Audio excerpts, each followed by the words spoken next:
Morning, everyone. So let us start this session. So in this session, we are going to cover the centroid and the center of gravity part. So basically, this is from the module number 1, and this is section 1.3 of the module number 1.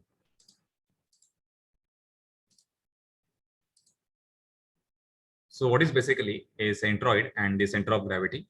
So you can see the definition. So centroid, it is the point which defines the geometrical center of an object or the plane surface. And the center of gravity is the point at which complete weight of the object is supposed to be concentrated and it will act in the downward direction. So this is called as center of gravity. Okay. So centroid and the center of gravity, these are two different terms. So where exactly we use centroid and where we use the center of gravity. So centroid, this term is specifically used for the plane laminas or the plane surface. Okay. So for example, centroid of the rectangle, centroid of the triangle, okay, or the centroid of the semicircle. So for the plane laminas or the plane surfaces, we use the centroid term. So you can observe two objects. One is the rectangle and second is the triangle. So just by observation, we can give the exact location of the centroid for these two laminas. So for the rectangle or for the square, if you join its two diagonals, its intersection point, it is nothing but the centroid. Okay.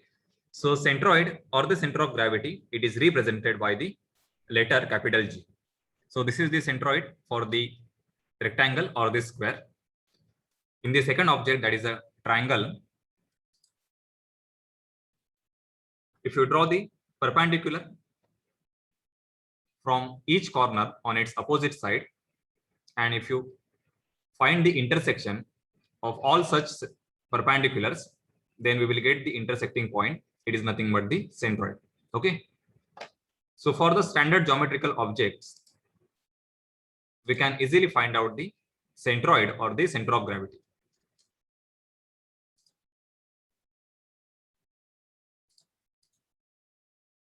So center of gravity, this term is used for the three-dimensional object. So in the three-dimensional object, we can have a cylinder, a cube, or a prism. So generally, center of gravity, this term is used for the three-dimension solid objects.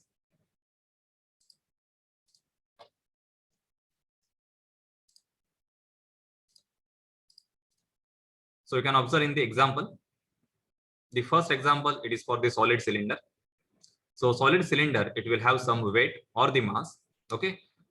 And to represent the point through which this complete mass or the weight will act in the downward direction, we use the term, it is called as a center of gravity. So basically, center of gravity is the concentration of the complete weight of an object. So you can observe the weight W is acting in the downward direction through the center of gravity. So in this topic, what exactly we are going to learn? So this is the content. So first point is the centroid of the standard geometrical surfaces. That is a rectangle, then square, triangle, circle, semicircle. Okay, so these are some standard geometrical shapes. So we will define the center of gravity with respect to standard axis, that is called as a reference axis. Then we will learn the formula for the centroid, how to find out the centroid for the complex geometrical shapes. Then calculation of centroid for the compound geometrical surfaces by using this formula. So this is the overall content of this topic.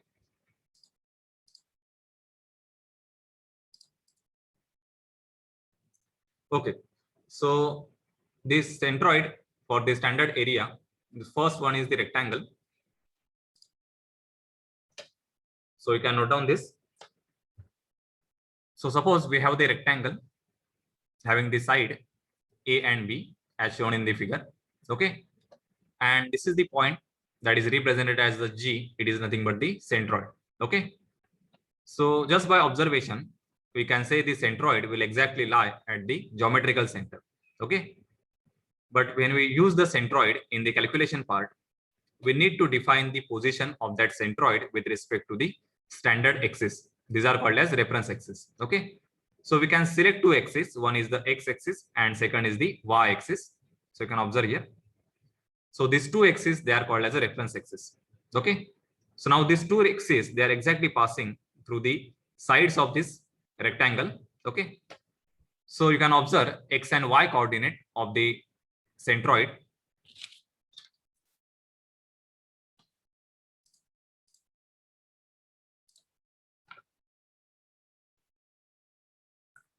So this is the origin.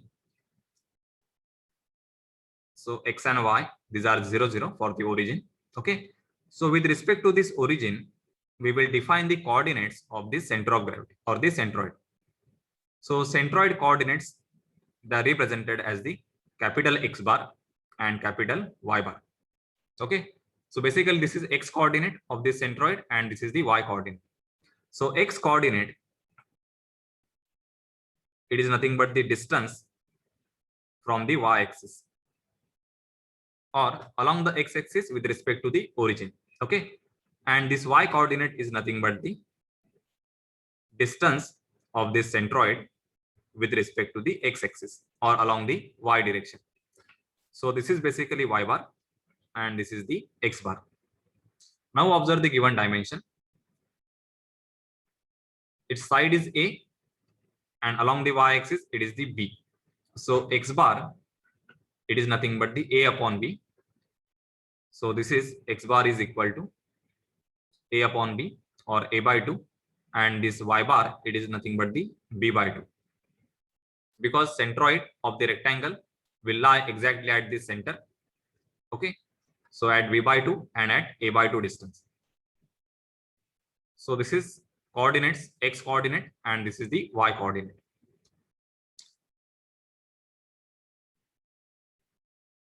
So now take the second geometrical shape, which is a semicircle. So for the semicircle, we will select the reference axis exactly at the center. So this is the Y axis. So we can take this as origin. So this is 0, 0. This is the Y axis. So about the Y axis, the complete semicircle is exactly symmetric. Okay. And X axis we can select like this. So these are our reference axis, X and Y axis. So now we have to define the position of the centroid. So centroid for the semicircle will lie at this point. So this is the centroid, that is the G. Okay. So X bar and Y bar, these are the coordinates of this centroid. So right now, as this complete semicircle is symmetric about the Y axis. Okay. So its X coordinate, it will be 0. Okay. And its Y coordinate, that means its distance with respect to the X axis. So this is equal to 4r upon 3 pi. Okay. So where r is the radius of this semicircle. So if any object is symmetric about the Y axis, its X coordinate will be automatically 0. Okay. And for this semicircle, its Y coordinate, it is equal to 4r upon 3 pi. So this is for the semicircle. Now for the quarter circle, so these are our reference axis, X and Y axis.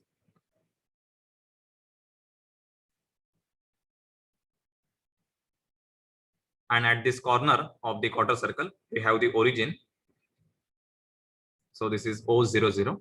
Okay. R is the radius of this quarter circle. Okay. So X coordinate and Y coordinate. So X coordinate, it will be at distance 4r upon 3 pi. And Y coordinate will be at distance 4r upon 3 pi. Okay.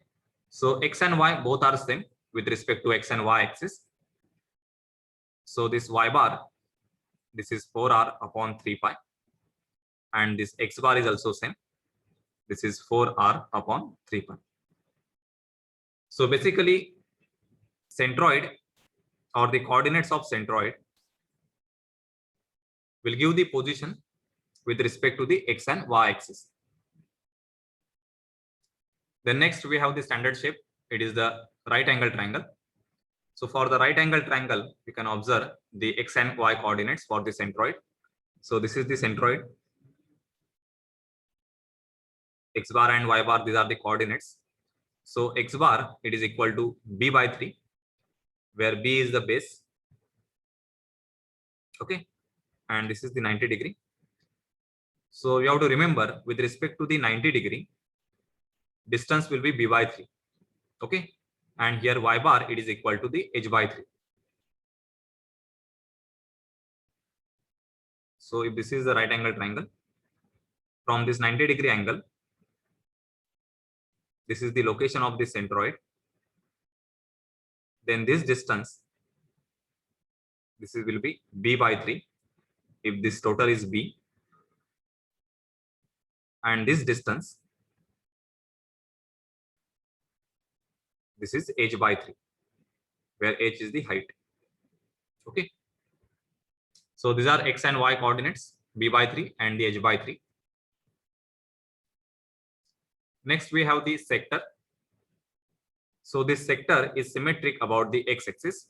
So we have selected the reference axis such that the object will be symmetric about the x-axis.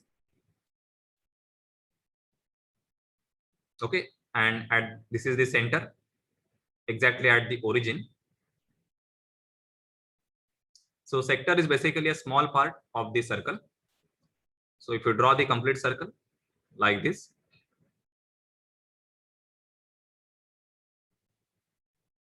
okay, then its center will be at the origin. So for this sector, this is the half angle alpha, and this is the position of the centroid. So this is x bar and the y bar. When the object is symmetric about the x-axis, so right now the object is symmetric about the x-axis, and therefore its y coordinate, it will be 0. Okay. And this x coordinate, that means distance with respect to the y-axis, or distance of the centroid with respect to the origin. So it is represented as the x bar. So x bar, this is equal to 2 by 3 r sine alpha upon the alpha star. Okay. So here alpha star in the denominator, it must be in radian. Okay. Then you will get the correct distance, whether it is in centimeter or it is in meter. Okay. And r is the radius for this sector or this circle. So you have to remember, if any object is symmetric about the x-axis, its y coordinate will be 0 for the centroid. And if the object is symmetric about the y-axis, its x coordinate will be 0. So these are some standard geometrical objects that we will use in the calculation part. Now, how to find out the centroid for the complex shape? Okay. So we will see how to find out the centroid for the complex shape. So you can draw this image. So here we have the one complex shape having the area at capital A. Okay.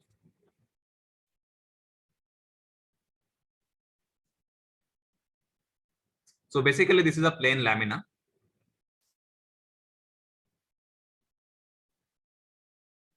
So lamina means it is the plane surface.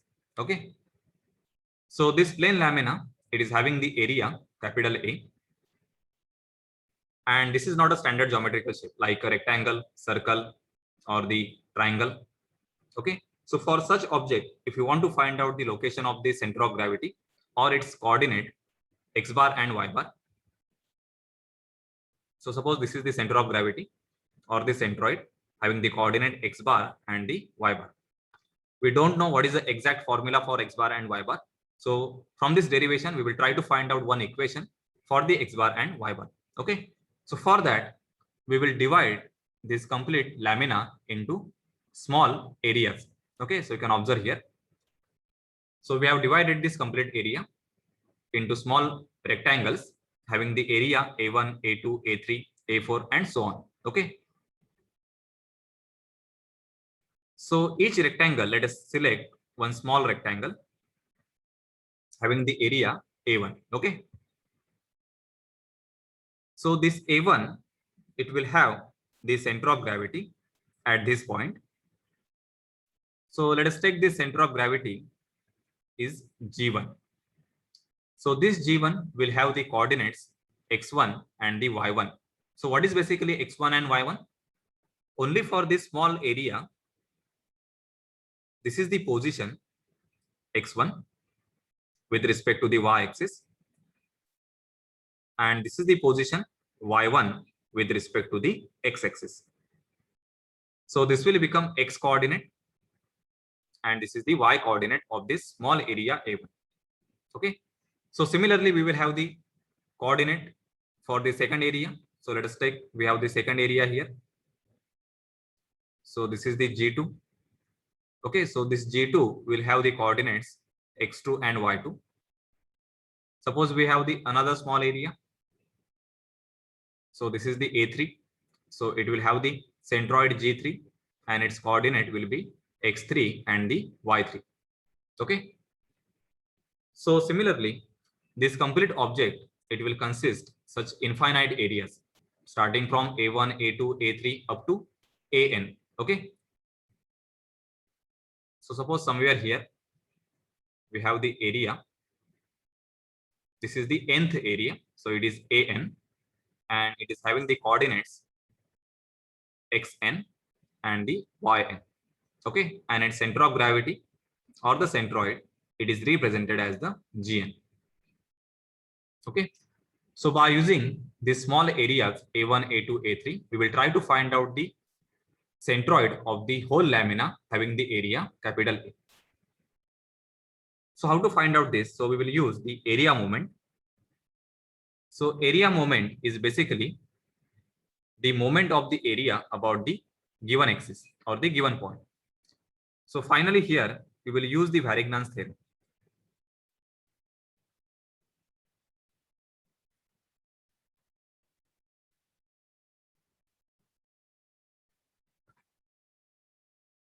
So Varignan's theorem we have used in the module 1 for the calculation of position of the resultant with respect to the given point. So similarly here we have to locate the position of the center of gravity. So we will use the Varignan's theorem. Only changes. So instead of force, we will use the area. Okay. So take the first moment.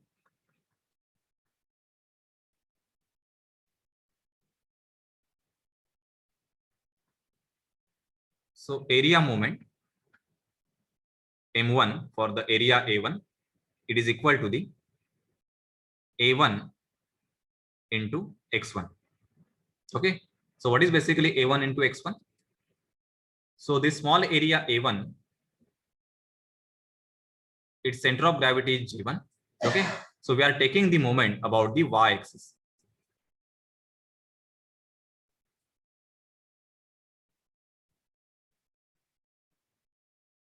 So we can write here area moment about the y-axis. So this is our y-axis and this is the x-axis. And somewhere here we have the very small area. So this is called as the elemental area. So this is the A1. Okay. And this is center of gravity. So its distance with respect to y-axis x1. So basically this area is concentrated at the center of gravity. Okay. So when we take the moment about the y-axis, it will be A1 into distance of the center of gravity. So it is x1. Similarly, we can take the moment by the second area. So it will become A2 into distance x2. For the third area, it will become M3. So it will become A3 into x3. So similarly, we can take the moment by all the areas. And finally, for the nth area, so moment is Mn. This is equal to the area An into Xn. So somewhere here, if you have the nth area, So this is the distance of that nth area with respect to the y-axis. And this is the area which is concentrated at the center of gravity. So this is the AN. So this is the moment corresponding to area AN. Okay. So what is the Varignan's theorem? The summation of moment by all the forces about any point in the system is equal to the moment by the resultant about the same point. So we have to write the same equation by changing this force value. So I will write here summation of moment by all the areas about the y-axis is equal to the moment by the resultant area. So it is nothing but the complete area, okay, about the same y-axis. So here we are using a point A as a moment point, and we are using here axis y-axis as the moment axis. Okay, so this summation, that is the left hand side, is nothing but the addition of individual moment m1 plus m2 plus m3 up to mn. Okay, so I will write here summation of moment by area about the y-axis. So this is equal to moment by m1, m2 plus m3 up to nth area. So it is mn.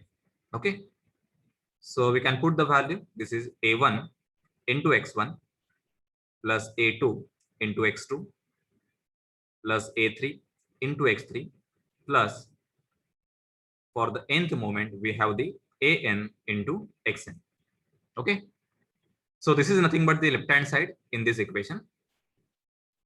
Now just write the equation for the right hand side. So what is right hand side?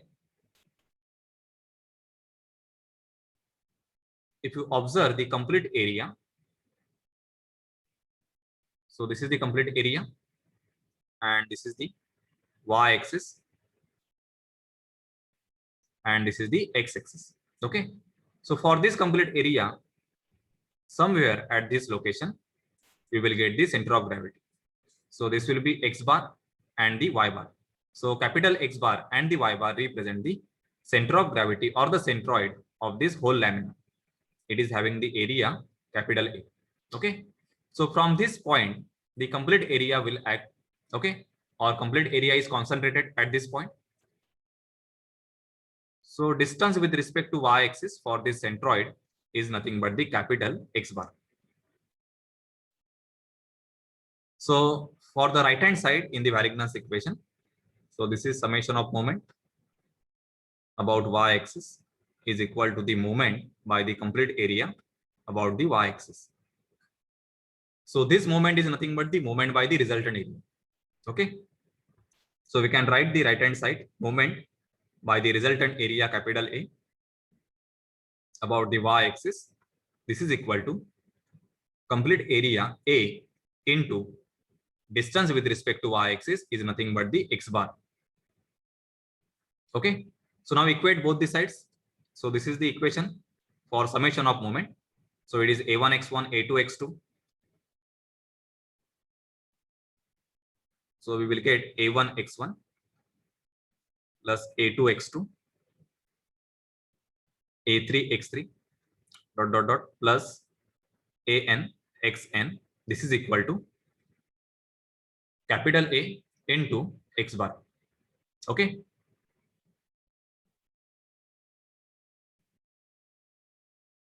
so we can write this. We require x bar value, that is the centroid or the coordinates of the centroid for the complete area.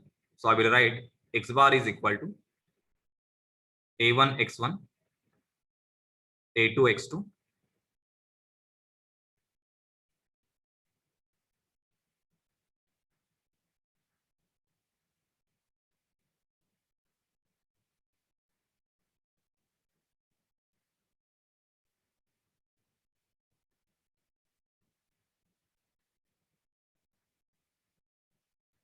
okay, so divided by capital A. So if you observe this, then we can write this in the summation form like summation AI xi divided by this total area is nothing but the summation of this individual area. So it is summation ai. Okay. So what is I here? I will go from 1 to the n, and here I is equal to 1 to n. So we can put the value I is equal to 1. We will get the a1 x1. Put I is equal to 2. This is a2 x2. I is equal to 3. a3 x3. Okay. And in the denominator, we have written this a equal to summation of ai. Okay. So what is a equal to summation of ai, where I goes from 1 to n? So we can write this as a1. When we take I is equal to 1, I is equal to 2, it is a2 plus a3 up to an. Okay. So this summation of individual areas will give the complete area, capital A. So you can observe here. So we have divided this total area A into small individual areas A1, A2, A3, A4 up to AN. Somewhere here we have the A. Okay. So if you add all these areas, so we will get the complete area. So this addition is represented by this summation. So it is summation AI, where I will go from 1 to n. And if you expand this summation, we will get A1 plus A2 plus A3 up to AN. Okay. So this is nothing but the meaning of this summation. So in this way, we can calculate the x coordinate of the complete area, that is the given complex shape. Okay. So this x bar is equal to summation AI xi divided by summation of the AI.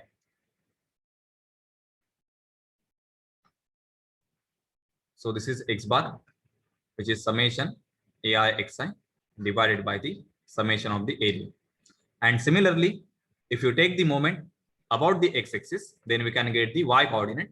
So this is y bar is equal to summation AI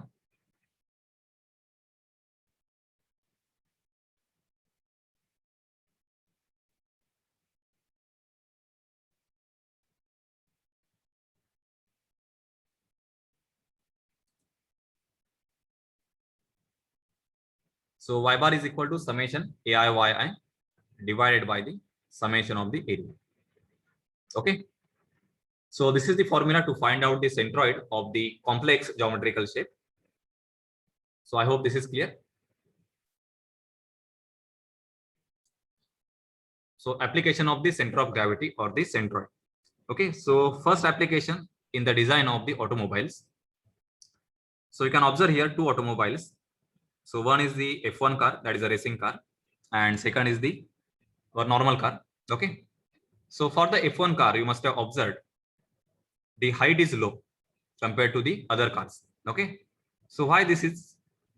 So reason is we want to lower the center of gravity. So this is the height. So this is H1.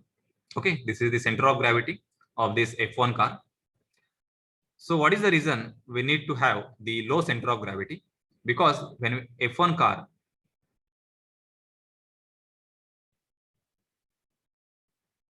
so this is the schematic diagram, and when it takes the turn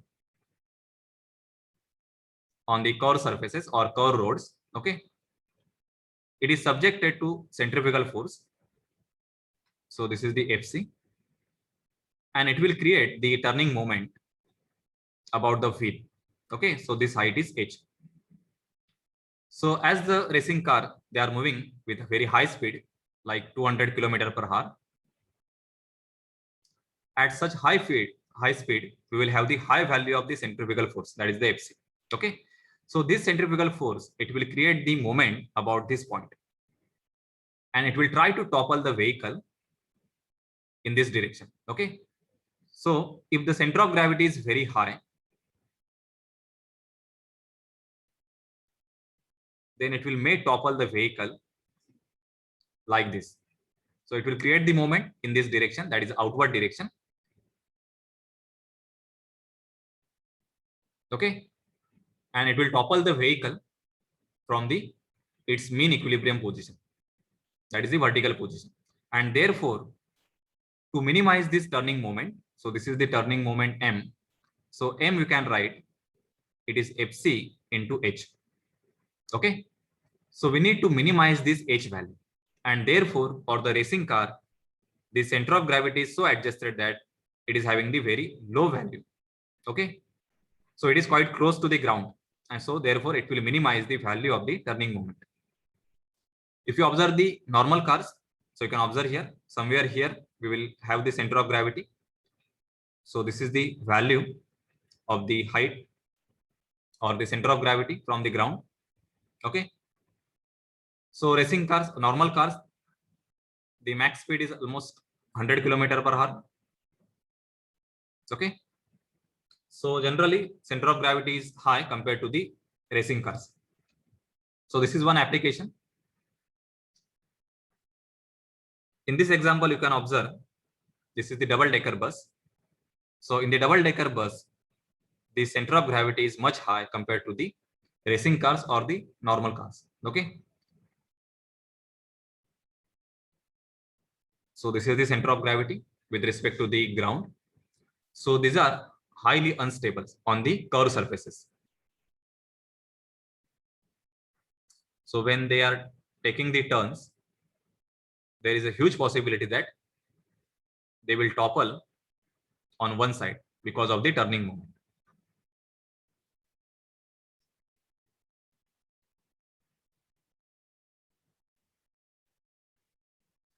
Okay, so in this example, you can observe what is the effect of the center of gravity on the stability.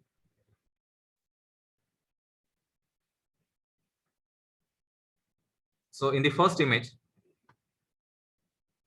these two persons, they are standing in the ship. Okay. And suppose in the standing position, if they shift on one side, as you can observe in the second image, okay, then the center of gravity somewhere here with respect to the surface of the water. Okay. So this is normal equilibrium position represented by this dotted vertical line. And this is the surface.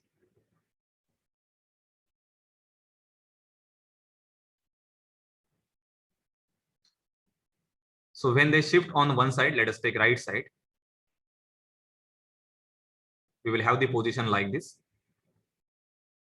And weight will act from the center of gravity. So this is the W. Okay. So it will create the moment